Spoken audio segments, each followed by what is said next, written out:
Mad max marriage entertainment అని చెప్పి ఒక కాన్ఫిడెన్స్గా ఉంది. సో ఈ సినిమాతో రావడం రీజన్ ఏంటి? వరల్డ్లో ఎక్కడికి వెళ్ళినా ఆ జనాలందరికీ రీచ్ అయ్యే story, every household story. మీ హనుమాన్ ఫిలింతోనే కంపేర్ చేస్తున్నారు ఆదిపురుష్. 600 crores బడ్జెట్ పెట్టినా కూడా చూపించిన గ్రాఫిక్స్ మీరు పెట్టిన తక్కువ బడ్జెట్లో ఎలా చూపించగలిగారు? నాకు ఒక రకంగా బడ్జెట్ పెరగడానికి కారణం కూడా కంపారిజనే. ఇనీషియల్గా అంత బడ్జెట్ కూడా అనుకోలేదు. ఇనీషియల్గా మేము అనుకున్నది నేను అసలు వద్దు ప్రొడక్షన్లో, కానీ పైసలు పోగొట్టుకుంటారు, ఎవరు బాగుపడిన వాళ్ళు లేరు.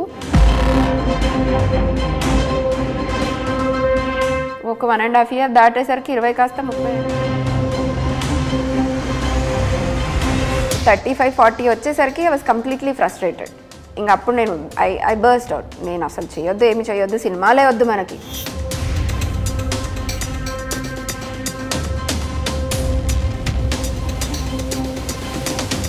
పెద్ద హీరో సినిమాతో ఆ ఫైట్ అదంతా ఏమనిపించింది ఆ టైంలో? ఎట్లా అనిపించింది? లో కాన్ఫిడెన్స్ ఏమైనా ఫీల్ అయ్యారు ఆ టైంకి? ఎదుటి పర్సన్ అంత స్ట్రాంగ్ పర్సన్, అంత హై పర్సన్ మనల్ని కాంపిటీటర్గా తీసుకుంటున్నారు అంటే వెనక్కి వెళ్తే ఎప్పటికీ వెనక్కి పంపించేస్తారు. నిలబడితే నిలబడతాం, లేకపోతే ready to face anything. Biggest support Chiranjeevi garu రావడం. We always thankful for Chiranjeevi గారి ప్రజెన్స్. అండ్ అది లేకపోయి ఉంటే. హాయ్, హలో, నమస్తే. నేను మీ anchor Dhanush. Welcome to I dream. So after Hanuman తర్వాత ఆ బ్యానర్ నుంచి, ఆ ప్రొడ్యూసర్స్ దగ్గర నుంచి ఇంకేమన్నా పాన్ వరల్డ్, పాన్ ఇండియా సినిమా అందరం ఎక్స్పెక్ట్ చేస్తాం. బట్ అంచనాలకి మించి ఒక చిన్న క్యూట్ డార్లింగ్ అనే ఒక చిన్న క్యూట్ మ్యారేజ్ మ్యాడ్ మ్యాక్స్ అని ఎంటర్టైనర్తో మన ముందుకు వచ్చేస్తున్నారు. సో మన ముందు ప్రొడ్యూసర్ చైతన్య గారు ఉన్నారు. ఆమెతో మాట్లాడేసి మరెన్నో విషయాలు డార్లింగ్ వైదిస్ కొలవరి మూవీ గురించి తెలిసిన ప్రయత్నం అయితే చేద్దాం. హాయ్ చైతన్య గారు. హలో అండి, how are you? Good, how you? Good. First of all congratulations for Hanuman, huge success. And దాని తర్వాత ఇందాక నేను చెప్పినట్లుగానే ఏదైనా ఒక పెద్ద పాన్ ఇండియా సినిమాతో వస్తారనుకుంటే ఒక చిన్న క్యూట్ కానీ పలకడానికి మాత్రం మ్యాడ్ మ్యాక్స్ మ్యారేజ్ ఎంటర్టైన్మెంట్ అని చెప్పి ఒక కాన్ఫిడెన్స్గా ఉంది. సో ఈ సినిమాతో రావడం రీజన్ ఏంటి? ఓన్లీ థింగ్ పాన్ ఇండియా మాత్రం కాదు, రిలీజ్ చేయడం పాన్ ఇండియా మాత్రం చేయట్లేదు, కానీ ఇది కూడా పాన్ వరల్డ్ స్టోరీ. వరల్డ్లో ఎక్కడికి వెళ్ళినా ఆ జనాలందరికీ రీచ్ అయ్యే story, every household story. So every house హోల్డ్లో మన ఫ్యామిలీ, మన జనరేషన్, లైక్ పిల్లలు, మళ్ళీ మన పేరెంట్స్, ఇలా 3-4 జనరేషన్స్లో చూసుకుంటే ఆ 3-4 డిఫరెంట్ క్యారెక్టర్స్ కనిపిస్తారు మీకు. అమ్మ నాన్న ఒకలాగుంటారు, అక్క బావ ఒకలాగుంటారు, నానమ్మ తాత ఒకలాగుంటారు. సో ఆ డిఫరెన్స్ ఎలా కనిపిస్తుందో ఈ సినిమాలో కూడా అన్ని వేరియేషన్స్, ఆ లైఫ్ ఎలా ఉంటుంది, ఎంత ఎంటర్టైనింగ్గా లైఫ్ని ఎంత ఎంటర్టైన్ చేసుకోవచ్చు, ఎంత ఎంటర్టైనింగ్గా మనం కావాలనుకోకున్నా అది ఎన్ని యాంగిల్స్ చూపిస్తుంది మనకు అన్నది డార్లింగ్. ఇట్స్ మనం ప్రస్తుతానికి పాన్ ఇండియా రిలీజ్ చేయట్లేదు, కానీ pan world story. So release and teaser చాలా ఇంట్రెస్టింగ్గా అనిపించింది. అంటే మ్యారేజ్ దాని మీదే రిలేటెడ్ సమ్ కామెడీ ఎంటర్టైనర్గా మాకు అనిపించింది. సో ఈ సబ్జెక్టే హనుమాన్ తర్వాత తీసుకోవడానికి రీజన్ ఏంటి? సబ్జెక్ట్ మిమ్మల్ని అంతా ఇన్ఫ్లుయెన్స్ చేసిన పాయింట్స్ ఏంటి? హనుమాన్ పిల్లలతో సహా ప్రతి ఫ్యామిలీ మెంబర్ ఎంజాయ్ చేసిన సినిమా. మాకు బేసిక్గా prime show entertainment, I know every banner, every one has that values. But మేమేమనుకున్నామంటే యూనివర్సల్ కథ ఉండాలి, దాన్ని ప్రతి ఒక్కరికి ఎంగేజింగ్గా తీసుకెళ్ళాలి. హీరో బేస్డ్, హీరోయిన్ బేస్డ్ సినిమాలు అనేకంటే కథ బేస్డ్ సినిమా చేయాలన్నది మా ఉద్దేశం. ఆ కథ బేస్డ్ సినిమాలు అనుకుంటున్నప్పుడు అశ్విన్ మా దగ్గరికి కథ తీసుకొని వచ్చినాడు బిఫోర్ హనుమాన్ రిలీజ్. సో యూజువల్గా నిరంజన్కి కథలు వినడం బాగా అలవాటు. Before Hanuman release, yes. So ఆయనకి కథలు వినడం బాగా ఇంట్రెస్ట్. సో కథ వచ్చినప్పుడు సరే అని చెప్పేసి విని నాకు ఈ కథ బాగా అనిపిస్తుంది, నువ్వు నేను సేమ్ పాయింట్లో కనుక కనెక్ట్ అయితే ఈ సినిమా తీద్దాము అని అన్నారు. నాకు నరేషన్ చెప్పించారు. సో డైరెక్టర్ నరేట్ చేస్తున్నప్పుడు ఫస్ట్ నిరంజన్ ఎక్కడైతే కథలో పాజ్ చేశారో సేమ్ స్పాట్లో నేను పాజ్ చేశాను. అశ్విన్ అన్నారు, మేడం సార్ ఇదే పాజ్ చేశారు, మీరు ఇదే పాజ్ చేశారు, సార్ మీకు చెప్పారా అని అన్నాడు. యూజువల్గా చేద్దాము అని అనుకుంటున్నప్పుడు నిరంజన్ నాకు నరేట్ చేస్తారు స్టోరీ. ఆయన విన్నా కూడా మళ్ళీ నాకు చెప్తారు, just in case if I don't want any narration అనుకుంటే టైం దొరకలే మాకు. ఆయన నిన్న విన్నారు, నువ్వు రేపు డైరెక్టర్ రేపో ఎల్లుండో 2 డేస్లో వస్తున్నారు మళ్ళీ చెప్పడానికి, నువ్వు విను, ఇది నువ్వు విన్నాక ఓకే అంటే చేద్దాము అనేసి అని అన్నారు. అన్నప్పుడు నాకు నరేషన్ స్టార్ట్ చేసినప్పుడు సేమ్ అదే పాయింట్లో నేను స్టాప్ చేశానంట. నాతో అశ్విన్ అన్నాడు, నాకు నిరంజన్ ఈ మాట చెప్పలేదు, ఫస్ట్ నువ్వు విను అంటే జస్ట్ నార్మల్గా మూవీ డెసిషన్ కోసం ఆల్రెడీ అశ్విన్కి చెప్పున్నారంట. ఇదే పాయింట్లో కనుక మేడం మిమ్మల్ని పాజ్ చేస్తే సినిమా మీకు ఆన్ అయిపోయినట్టే అనేసి. నేను అన్నాను, మేడం సార్ కూడా ఇదే పాయింట్లో ఆపారు నన్ను, మీరు కూడా అదే పాయింట్లో ఆపారు అని అశ్విన్ అన్నాడు. ఓకే, అయితే మేమిద్దరం సింక్లోనే ఉన్నాం కదా. అండ్ మొత్తం స్టోరీ వినేటప్పటికి we felt like so much connected. చాలా చాలా పాయింట్స్లో కనెక్ట్ అయ్యాం మేము. అప్పుడు నేను ఓకే అన్నాను. So Ashwin is so happy. అంటే కథని ఓన్ చేసుకొని చేయగలిగే ప్రొడ్యూసర్స్ నాకు దొరకడం ఐఎమ్ సో హ్యాపీ అనేసి అశ్విన్ చెప్పినారు. మేము ఇంకా ప్రీ ప్రొడక్షన్ స్టార్ట్ చేసేసాము, మూవీ చేసేసాము, ఇట్స్ నౌ అవుట్. అండ్ ఏదైనా ఒక స్టోరీ ఒక ప్రొడక్షన్ ఆఫీస్కి వచ్చినప్పుడు ఈవెన్ డైరెక్టర్ సమ్ ఆప్షన్స్ పెట్టుకుని వీళ్ళని అనుకుంటున్నాము అని చెప్పేసి వస్తారు. ఈవెన్ ప్రొడ్యూసర్స్ కూడా మార్కెట్ వైజ్ ఆలోచించి, బిజినెస్ పరంగా ఆలోచించి వీళ్ళతో వెళ్దామా, స్టార్ హీరోస్తో వెళ్దామా, స్టార్ హీరోయిన్స్తో వెళ్దామా, ఇట్లా ఉంటుంది. వీళ్ళందరినీ పక్కన పెట్టేసి వై ప్రియదర్శి గారు అంటే first of all he's very good soul, good artist. And మాకు ఈ కథలో భాగమైపోయే వాళ్ళు కావాలి కానీ కథని డామినేట్ చేసేవాళ్ళు కాదు. సేమ్ అంటే ఒక కామన్ మ్యాన్ కావాలి, ఆ కామన్ మ్యాన్ లాగా ప్రొజెక్ట్ చేసేవాళ్ళు కాదు. ఓకే, ఇప్పుడు బిగ్ స్టార్ని తీసుకొచ్చి కామన్ మ్యాన్లా పెట్టినా he's a star already, everyone knows it. Yes, so stardom dominate చేస్తుంది. ఇప్పుడు నాకు ఇక్కడ కథ హీరో, నాకు కథ మీదే నమ్మకం, ఆ కథకి జీవం పోసే ప్రాణాలు కావాలి, పాత్రలు కావాలి. అలా అనుకున్నప్పుడు మాకు ప్రియదర్శి గారికి ఆప్షన్స్ కూడా చూడలేదు మేము. So he's the only choice మేము అనుకున్నాము. So we went to him and he said he's accepted, loved the script and all. And then ఈ హీరోయిన్కి కొన్ని ఆప్షన్స్ పెట్టుకున్నాం, బికాస్ హీరో ఫస్ట్ నుంచి అయితే ప్రియదర్శి. సో హీరోయిన్కి కొన్ని ఆప్షన్స్ పెట్టుకొని ఉన్నాం, అంత వైబ్రెంట్గా, లైవ్లీగా, బబ్లీగా, టూ మచ్ ఇండిపెండెంట్గా, and she has to live up to that character అనుకున్నప్పుడు Nabha was perfect choice. And auditions చేసాము, she did very good. And తర్వాత మాకు కొంచెం రిహార్సల్స్కి సపోర్ట్ కావాలి అని అడిగాము. She on board actually, everything. నాకు కథ నచ్చింది, I'm not a heroine in this, I want to be part of that story. మీరు ఏది కావాలన్నా I will give my 100%. She gave 200% actually. She did really good. So everyone, అసలు team అయితే when they are shooting also they loved it, how the movie is coming. And like నేను అన్నాను, మీరు ఇప్పుడు అలాగే చెప్తారు, నేను సినిమా చూసాక చెప్తాను.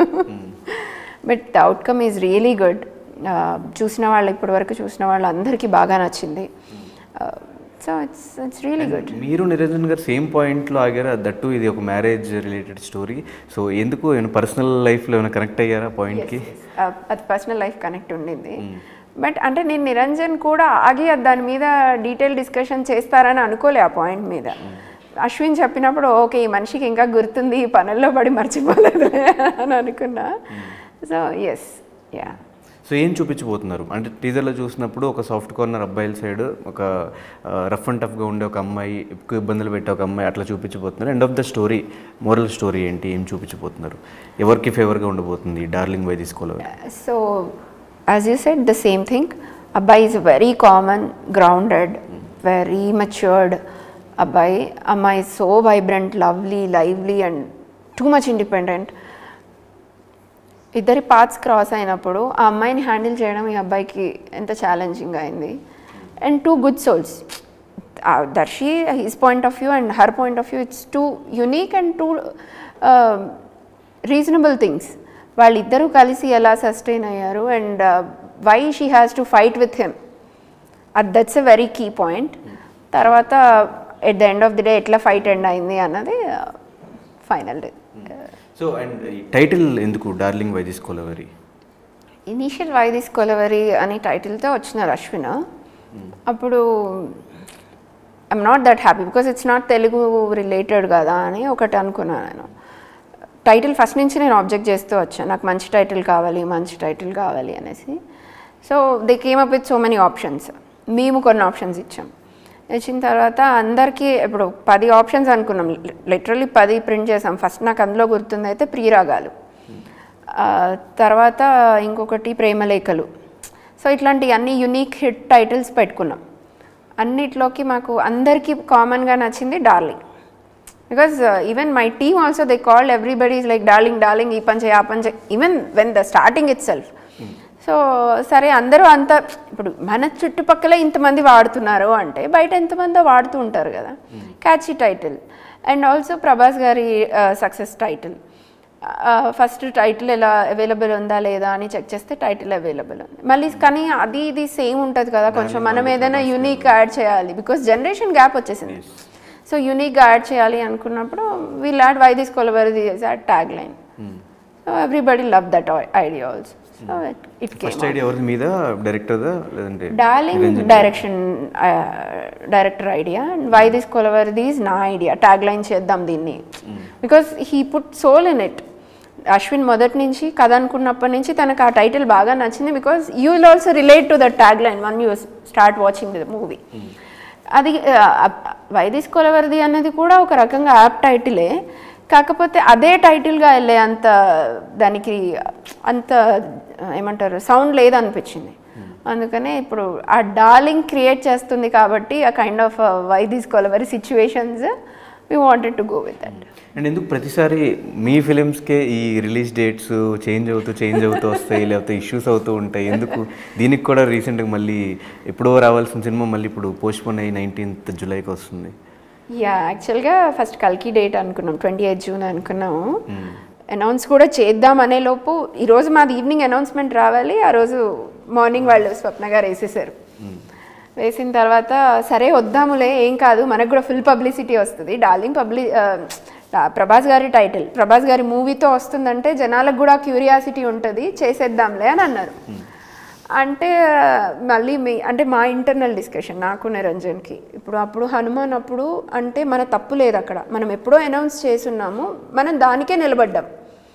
మళ్ళీ ఇప్పుడు వస్తే జనాలు ఏమనుకుంటారో తెలియదు. మనం జనాల కోసం చేస్తున్నాం సినిమా, జనాలతో బతుకుతున్నాం. ఇప్పుడు వాళ్ళ సపోర్ట్ లేకుండా మనం ఏం చేయలేము. అలాంటప్పుడు నేను వెళ్ళి మళ్ళీ ఇదే రిపీట్ చేస్తే కరెక్ట్ కాదు.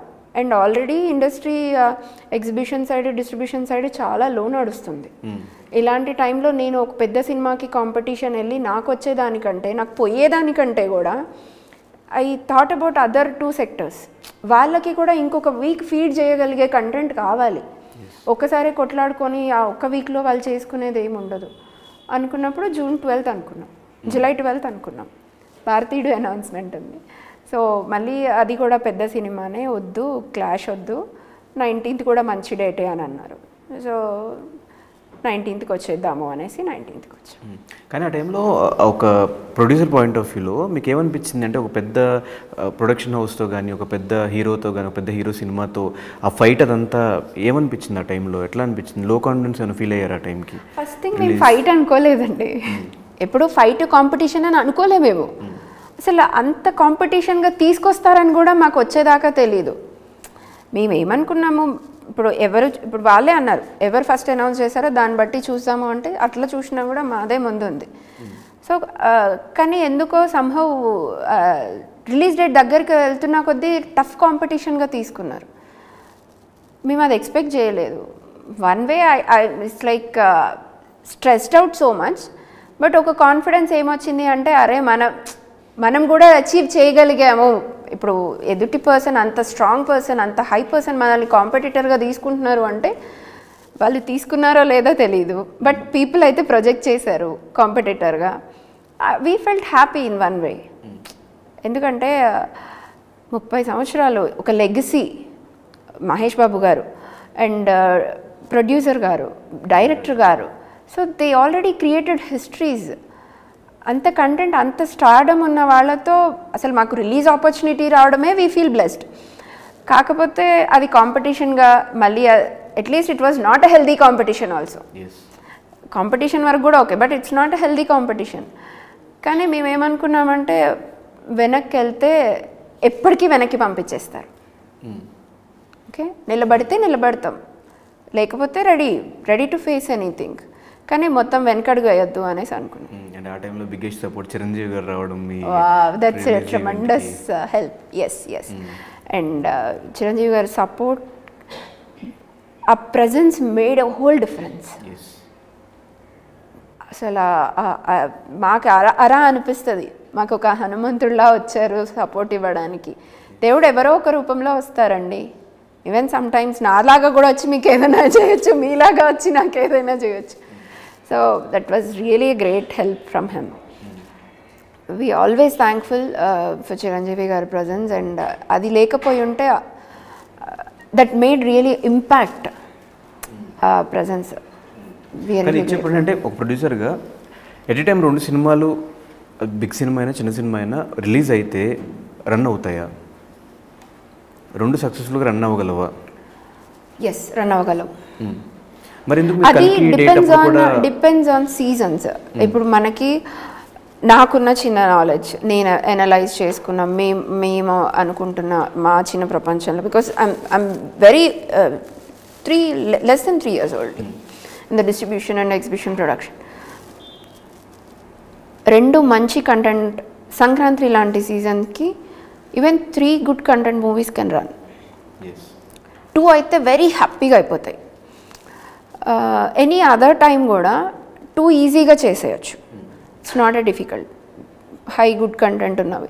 ఇప్పుడు ఎగ్జాంపుల్ ప్రభాస్ గారి లాంటి మూవీకి అయితేనేమో it's like it's different thing కంప్లీట్గా, because his stardom is like that. Salaar openings were huge, కల్కి openings were it's like tremendous. So ఇట్లాంటప్పుడు సేమ్ ఎగ్జాంపుల్ మళ్ళీ డార్లింగ్ లాంటి మూవీ వస్తాయి. Even though content is how much we speak, people wanted to see that movie first because of the గ్రాండియర్నెస్, scale, the star, everybody. So it can kill any other star also, they can try, but depend on the budgets nowadays. 2 star movies collide, it's a difficult situation. Maybe producers survive అవుతారు, ఎందుకంటే ఎగ్జిబిటర్స్కి డిస్ట్రిబ్యూటర్స్కి ఇచ్చేస్తారు, exhibitors దాకా వెళ్ళిపోతుంది. కానీ నాకు ఒకటి మేము చూసిన తర్వాత అనిపించింది ఏంటంటే, 2 పెద్ద స్టార్ మూవీస్ ఒక్కసారి రావడం వల్ల డిస్ట్రిబ్యూషన్ కంటే ఎగ్జిబిషన్ ఎక్కువ దెబ్బతింటుంది. ఆ ఒక్క మంత్ బాగుంటుంది, ఆ ఒక 2 weeks బాగుంటుంది. కాకపోతే తర్వాత ఇంకొక సినిమా వచ్చేదాకా ఎగ్జిబిటర్స్ రన్ అవ్వడం చాలా కష్టమైపోతుంది. So exhibition system is so down now because after the Covid content is handful. Everybody చాలా వరకు మేజర్గా ఓటీటీ ప్లాట్ఫామ్స్కి వచ్చేస్తుంది కదా మూవీ అన్నట్టుగా వెయిట్ చేసే వాళ్ళు ఎక్కువైపోయారు. థియేటర్స్కి జనాల్ని తీసుకురావడం అన్నది పెద్ద ఛాలెంజ్ అయిపోయింది. You really have that content, that star power, everything, the grandeurness ఉంటేనే థియేటర్కి వస్తున్నారు. అలాంటప్పుడు 2 పెద్ద సినిమాలు ఒక్కసారి రావడం వల్ల ప్రొడ్యూసర్స్ ఆ సినిమా వరకు బాగానే ఉంటుంది, కానీ ఆ తర్వాత పోస్ట్ క్యాలిక్యులేషన్స్ చూస్తే ఎగ్జిబిటర్స్ తర్వాత నెక్స్ట్ స్టెప్ డిస్ట్రిబ్యూటర్స్, వాళ్ళకి number of chances of risk is more. వాళ్ళ సర్టెనిటీ, వాళ్ళ లైఫ్ స్టైల్, వాళ్ళది కొంచెం ఛాలెంజింగ్ అవుతుంది. So and me success formula ఏంటి? అంటే రాజమౌళి గారు బిగ్గెస్ట్ బడ్జెట్స్తో, బిగ్గెస్ట్ స్టార్డమ్తో సినిమాలు చేసి హ్యూజ్ పాన్ ఇండియా ఫిలిం చేసి సక్సెస్ అయితే, మీరు అనుకున్న చిన్న బడ్జెట్లో పాన్ ఇండియా ఫిలిం చేసి సక్సెస్ అయ్యారు. What is the success formula? కథ అండి. కథ, ఆ కథకి ఏం కావాలో అది ఇచ్చామంతే. అంటే స్టోరీ ఒకటి ఉన్నా కూడా, ఈవెన్ మీ హనుమాన్ ఫిలింతోనే కంపేర్ చేస్తున్నారు ఆదిపురుష్. 600 crores బడ్జెట్ పెట్టినా కూడా చూపించిన గ్రాఫిక్స్ మీరు పెట్టిన తక్కువ బడ్జెట్లో ఎలా చూపించగలిగారు? అది ఒక రకంగా పాజిటివ్ అయితే, నాకు ఒక రకంగా బడ్జెట్ పెరగడానికి కారణం కూడా కంపారిజనే. ఇనీషియల్గా అంత బడ్జెట్ కూడా అనుకోలేదు. ఇనీషియల్గా మేము అనుకున్నది 15, మ్యాక్సిమం పోతే 17 ప్రొడక్షన్ కాస్ట్ అవుతుంది, 20లో ప్రమోషన్స్ అన్నీ కలిపి రిలీజ్ చేద్దాము. మా ఆయన నాకు స్టార్ట్ చేస్తా అన్నప్పుడు ఇచ్చిన మాట, ₹1 కూడా ఎక్కువ పెట్టినా వేస్ట్ చేయను, ఆ 20కి 20 మళ్ళీ నీకు తీసుకొచ్చిస్తాను, లాభం లేకున్నా అనేసి. కాకపోతే మీ ఐడియానే ఏంటి, ఆ సినిమాకి ప్రొడక్షన్ చేద్దాము అని నిరంజన్ ఐడియానే. కాకపోతే నేను అసలు వద్దు ప్రొడక్షన్లో, కానీ పైసలు పోగొట్టుకుంటారు, ఎవరు బాగుపడిన వాళ్ళు లేరు. మహానటి ఆవిడే సక్సెస్ చూడలేదు. అలాంటి చాలామంది ప్రొడ్యూసర్స్ మన చిన్నప్పుడు, అంటే మన చిన్నప్పుడు కాదు, మన అమ్మ వాళ్ళ చిన్నప్పుడు తీసిన ప్రొడ్యూసర్స్, పెద్ద పెద్ద ప్రొడ్యూసర్స్, కేవీ రెడ్డి గారు కానీ, కోదండపాణి, చాలామంది ప్రొడ్యూసర్స్ ఇప్పుడు వాళ్ళు ఎందుకు కంటిన్యూ చేస్తలేరు? ప్రొడక్షన్లో ఎందుకు లేరు, ఎందుకు ఓన్లీ కొంతమందే ప్రొడక్షన్లో ఉన్నారు? ఈవెన్ సురేష్ ప్రొడక్షన్స్ రామానాయుడు గారి ప్రొడక్షన్లో కూడా చూస్తే the choice of movies producing is very less these days comparative to పెద్ద పెద్ద ప్రొడ్యూసర్స్ కూడా. ఇప్పుడు రామానాయుడు గారు చేసినన్ని సినిమాలు ఇప్పుడు రావట్లేదు సురేష్ ప్రొడక్షన్స్ నుంచి. ఆ క్వాంటిటీ ఏంటి, అంత పెద్ద స్టార్స్తో అన్ని మూవీస్ చేసి రిలీజ్ చేసింది, ఇప్పుడు అన్నీ రావట్లేదు. సో మనం ఎందుకు వెళ్ళాలి? ఎక్స్పీరియన్స్ ఉండి లెగసీ ఉండి లైఫ్ టైం వాళ్ళు చేయగలరు, ఏదైనా చేయగలరు, అలాంటి వాళ్ళే చేయకుండా తగ్గిస్తున్నప్పుడు మనం ఎందుకు వెళ్ళాలి అని వి డిస్కస్డ్ ఎ లాట్. నాకు ప్రొడక్షన్ సైడ్ రావడం అంత ఇంట్రెస్ట్ లేకుండేది. కాకపోతే ఆయన ఏమన్నాడంటే ఒక 3 years నేను ట్రై చేస్తా, ఇట్స్ మై ప్యాషన్. ఎప్పుడో 60sలో కూర్చొని అరే అప్పుడు చేసుంటే బాగుండేది, నువ్వు అప్పుడు నన్ను చేయనీయలేదని అప్పుడు నేనంటే నువ్వు బాధపడతావు, ఇప్పుడే ట్రై చేద్దాం, ఇద్దరికి టైము ఎనర్జీ ఉంది, నువ్వు ఐటీ చూసుకొని నేను అది చేసుకుంటారు, ఒక 2-3 yearsలో వర్కౌట్ అయితే కంటిన్యూ చేద్దాం, లేకపోతే మళ్ళీ మనది ఉంది కదా మనం బ్యాక్ వచ్చేద్దాం, ఇక్కడే ఉండి చూసుకుందాము, just give me couple of years, maximum 3 years. Success అయితే అప్పుడు నేను ఏదో ఒకటి ఆలోచిస్తాను, కానీ కాకపోతే నువ్వు చెప్పినట్టు వెనక్కి వచ్చేస్తాను అన్నారు. నేనేమన్నా నువ్వు సక్సెస్ అయితే నీతో నేను వచ్చేస్తా, నీకు కావాల్సిన సపోర్ట్ నేను చేస్తాను, లేకపోతే మాత్రం నో క్వశ్చన్స్ ఆస్క్, మనం మొత్తం మళ్ళీ యూఎస్ బ్యాక్ రావాలి, అంత యూఎస్లోనే చేసుకోవాలి అనేసి. సో అలా అనుకున్నప్పుడు ఈ ప్రశాంత్ గారి స్టోరీ ఇది విని అవి ఇంత బడ్జెట్స్ ఏదేది అని అనుకున్నప్పుడు ఇంకా 20 కంటే ₹1 కూడా ఎక్కువ తీసుకోను, నేను 20 తీసుకుంటాను, ఆ 20 తోటి నేను ఏమన్నా చేసుకుంటా ఈ 3 years, నువ్వు నన్ను అడగొద్దు అని. ఒక 1.5 year దాటేసరికి 20 కాస్త 30 అయింది, 35 అయింది, 40 అవుతుంది. ఇక వైఫ్ అండ్ హస్బెండ్ కదా, ఇవ్వకపోతే తప్పదు. సో ఏం కాదు అయిపోతుంది, ఇప్పుడు 20 పెట్టినావు మళ్ళీ 20 పోతాయి కదా. కాన్ఫిడెన్స్ ఫ్యాక్టర్ వచ్చింది మీకు? కాన్ఫిడెన్స్ ఫ్యాక్టర్ అయితే సినిమా చూసే వరకు లేదు నాకు, అది విషయం. సో ఒక 35-40 వచ్చేసరికి ఐ వాజ్ కంప్లీట్లీ ఫ్రస్ట్రేటెడ్. ఇంకా అప్పుడు నేను ఐ బర్స్ట్ అవుట్, నేను అసలు చేయొద్దు, ఏమి చేయొద్దు, సినిమాలే వద్దు మనకి, ఈ పోతే కూడా 40తో పోయింది అనుకుందాము, ఏమొద్దు బాబు వచ్చేద్దాం మనం బ్యాక్కి చేసుకుందాము అని అంటే, నువ్వు హనుమంతుని నమ్మితే ఇంకొక మాట కూడా మాట్లాడొద్దు, నేను ఆ హనుమాన్ని నమ్మి సినిమా తెస్తున్నా, నువ్వు నమ్ముతున్నావా లేదా, నువ్వు నమ్మను అంటే ఇప్పుడే చెప్పు అన్నీ ఆపేస్తాను అన్నాడు. అని నేను చెప్పేసేసాను, because I'm a big devotee. So I survive with that system. నాకు దేవుడు అంటే నమ్మకం, ఇష్టం. కాబట్టి ఇంకా ఆయన మాట అన్నాక ఇంకా నేను ఆయనకు ఎదురు చెప్పలేదు. ఈ ఒక్క సినిమా అయిపోయే వరకు నేను ఏం చేసినా నన్ను ఆపద్దు, తర్వాత ఒకవేళ వర్కౌట్ కాలేదంటావా నువ్వేం చెప్తే అది నేను చేస్తా, కానీ అయిపోయే వరకు సరే ఎలాగో అనుకున్నదే కదా. ఇంక ఇప్పుడు ఆయన మాట అన్నాక ఇంకా నేను ఆ తర్వాత I never asked him to stop for Hanuman anything. So whatever he wants he did it. Success అయ్యాము. సో నేను ఇనిషియల్గా ఇచ్చిన మాట ప్రకారం I have to be with him, support him. కాబట్టి ఇప్పుడు నేను ఆయనకి ఏ సపోర్ట్ కావాలో అది చేస్తాను. కానీ ఎన్ని ప్రాబ్లమ్స్ హనుమాన్ ఫిల్మ్కి నాకు తెలిసి ఆయనే దగ్గరుండి సినిమాని రిలీజ్ చేపిస్తున్నట్టుంది. రిలీజ్ టైం వరకు కూడా, రిలీజ్ లాస్ట్ డేట్ వరకు కూడా మీకు ప్రాబ్లమ్స్. రిలీజ్ డేట్ తర్వాత వేరే కాంపిటీషన్, థియేటర్స్ వస్తాయో లేవో. సింగిల్ థియేటర్స్ వచ్చుంటే మాకు కలెక్షన్స్ ఇంకా పెరుగుండే. ఎస్, అని ఎక్స్పెక్ట్ చేశారు అంత హ్యూజ్ కలెక్షన్స్ ఆ ఫిలిం ఎక్స్పెక్ట్ చేయలేదు. సో మరి ఇప్పుడు జై హనుమాన్కి మీరు సీక్వెల్కి బడ్జెట్ పెంచబోతున్నారా, లేదంటే మళ్ళీ లిమిటెడ్ బడ్జెట్లోనే ప్లాన్ చేస్తున్నారా? అది ఆ కథకి ఎంత డిమాండ్ అవసరం అయితే అంత చేస్తాం.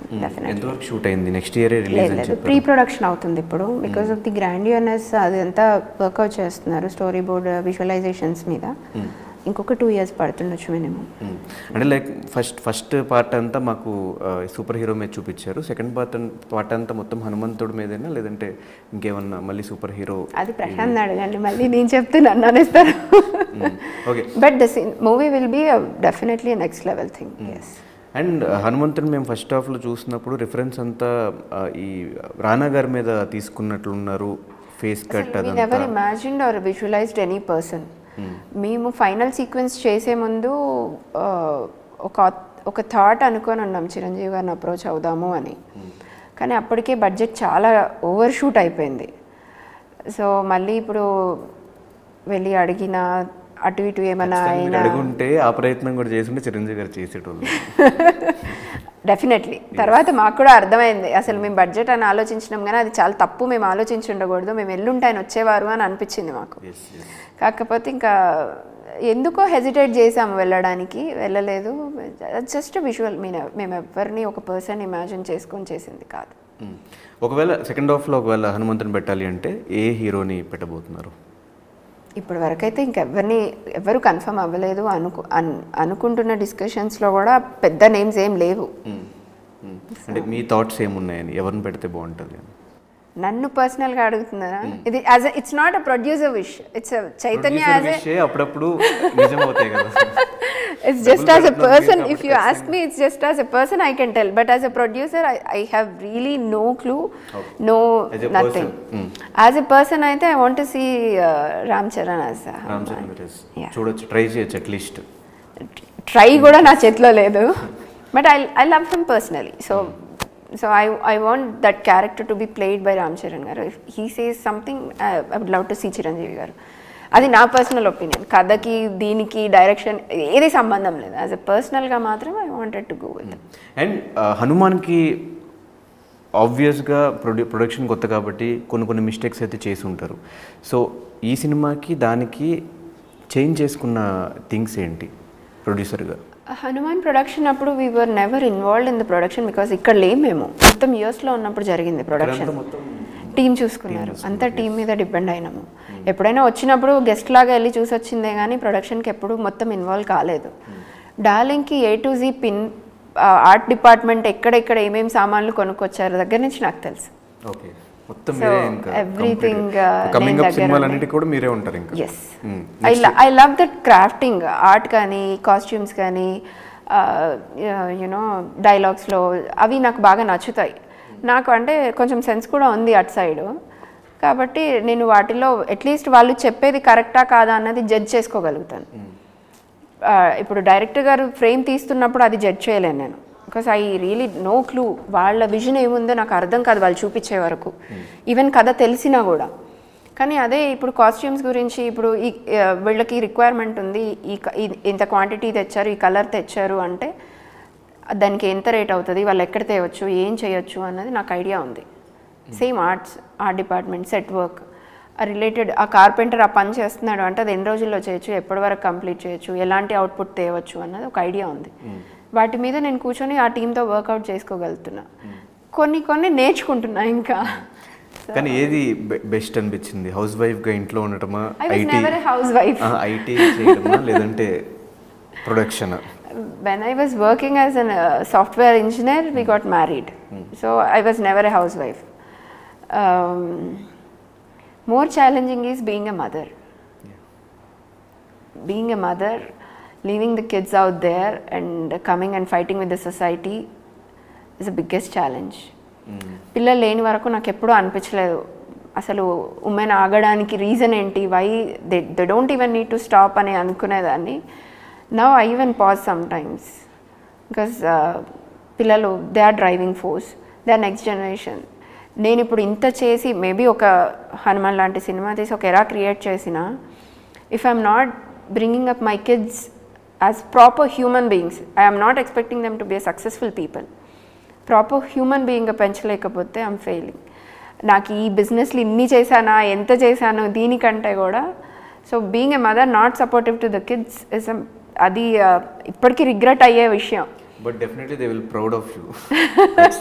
అలాంటి సినిమా చేసినందుకు ఒక ఉమెన్ అయ్యి ఉండి మీరు ఇక్కడ మొత్తం కంప్లీట్ ప్రొడక్షన్ని 100 మంది ఆర్టిస్టుల దగ్గర నుంచి, టెక్నీషియన్స్ దగ్గర నుంచి అందరినీ ఫాలో అప్ చేసుకుంటూ, వాళ్ళతో మాట్లాడుతూ, టైం స్పెండ్ చేస్తూ ఇక్కడ ఎంతమందికి మీరు వర్క్ చేస్తున్నారు కాబట్టి ఖచ్చితంగా they will definitely proud of you. Only thing I realised is they are also a part of family now, because production is not an easy thing. పొద్దున 6 గంటలకు వస్తారు, రాత్రి ఇంటికి వెళ్ళేసరికి 8-9 అవుతుంది. వెళ్ళి తిని పడుకుంటారు, అలసిపోతారు, మళ్ళీ పొద్దున్న లేచి వస్తారు. సో వాళ్ళు ఫ్యామిలీ కంటే కూడా ఎక్కువ, because we're spending more time than anyone else. అప్పుడు నాకు అది అనిపించింది, అందుకే కూడా పర్సనల్గా ఇన్వాల్వ్ అవ్వాలి. వాళ్ళు మన కోసం ఇంత కష్టపడుతున్నారు, మనం నమ్మిన దానికోసం వాళ్ళు ఇంత కష్టపడుతున్నారు. వాళ్ళకి అదేంటో కూడా తెలియదు పాపం, అయినా కూడా మనం నమ్మినామని చెప్పేసి మనతో వచ్చి పొద్దు నుంచి రాత్రి వరకు మనతో కష్టపడి చేస్తున్నారు. So I wanted to be with them అని, అది కూడా ఒక రీజన్ ఫుల్ ఫ్లెజ్డ్గా ప్రొడక్షన్లోకి రావడానికి. So I'm enjoying it now. Super. So next coming lineup films ఏమున్నాయి? Only I can tell you about SDT 18 because that's announced, and there are so many interesting projects are lining up, and you'll see all announcements very soon. So next different project like Hanuman eppudu ravochu? STT18 is also a very unique concept. So that's also you feel the same, and we are expecting to create another regards with that, because the story has that kind of potential. ఆ కథ కూడా అలాగా ఉంది. And Hanuman తర్వాత major of our production is on mythological fantasy based only. We believe in that. And Adhira వస్తుంది ప్రశాంత్ గారి PVCU నుంచి. Same ఇంకా సో మెనీ స్టోరీస్ ఉన్నాయి పీవీసీయూ నుంచి. అలాగే ఇప్పుడు ఇవి కూడా మిగతా స్టోరీస్ కూడా యూ విల్ నెవర్ డిసప్పాయింటెడ్. ఆ కైండ్ ఆఫ్ ఎలిమెంట్స్ అన్నీ ఉండేలాగా చూసుకుంటున్నాం. డెఫినెట్గా హనుమాన్ ఏ రేంజ్లో అయితే హిట్ అయిందో సేమ్ డార్లింగ్ వైజెస్ కొలవరి కూడా అంతే మంచి సక్సెస్ మీకు రావాలి. మీ ప్రొడక్షన్ నుంచి మరొక సినిమా ఆడియన్స్ ఎంటర్టైన్ చేయాలి అని మనస్ఫూర్తిగా కోరుకుంటూ July 19th ఈ ఫిలిం రిలీజ్ కాబోతుంది. సో ఆడియన్స్కి ఈ ఫిలిం గురించి ఎందుకు చూడాలని క్వశ్చన్ చేస్తే ఏం చెప్తారు? ఫస్ట్ ఆఫ్ ఆల్ ఎందుకు చూడాలి అని వాళ్ళకు ఒక ఆలోచన వస్తుంది అని అనుకోను, చూడాలి అని అనుకుంటారని అనుకుంటున్నాను. ఆఫ్టర్ ట్రైలర్ రిలీజ్ అయిన తర్వాత మనం మూవీ ఏదైతే క్యాటర్ చేస్తున్నామో అందరూ చూడాలనే అనుకుంటారని అనుకుంటున్నా. One thing, if they really wanted to know about the film, ఇది ఒక కపుల్ ఎన్ని లైఫ్ ఫేస్ చేస్తారు. ఇద్దరు టూ న్యూ ఐడెంటిటీస్, వాళ్ళిద్దరూ కలిసి లైఫ్ స్టార్ట్ చేస్తున్నప్పుడు ఎన్ని కొత్త ఛాలెంజెస్ ఫేస్ చేస్తారు. ఇప్పుడు మనము ఈ ఛాలెంజెస్ కొంతమంది ఈజీగా తీసేసుకుంటారు. ఇది ఇలాంటి కదా లైఫ్, మనం ఇది ఇంకా అలవాటు అయిపోయిందే కదా అన్నట్టుగా కొంతమంది ఉంటారు. ఎందుకు ఇవి చేస్తున్నాము అని స్ట్రెస్ అయ్యే వాళ్ళు ఉంటారు, చేయడం ఇష్టం లేకుండా నలిగిపోయే వాళ్ళు ఉంటారు. సో ఒక్కొక్క యాంగిల్ నుంచి తీసుకొని మనం ఈ కథలో ఆ ఫనీ ఎలిమెంట్స్ యాడ్ చేసి చూపిస్తున్నాం ఇది. So they'll definitely love it and they'll revive themselves. Yes. So thank you so much ma'am. July 19th మేమందరం కూడా ఈ ఫిలిం చూస్తాము. డెఫినెట్గా మంచి ప్రాజెక్ట్ మీరు తీశారు, మమ్మల్ని ఎంటర్టైన్ చేస్తున్నారు మనస్ఫూర్తిగా కోరుకుంటూ. All the very best. Thank you so much. Thank you.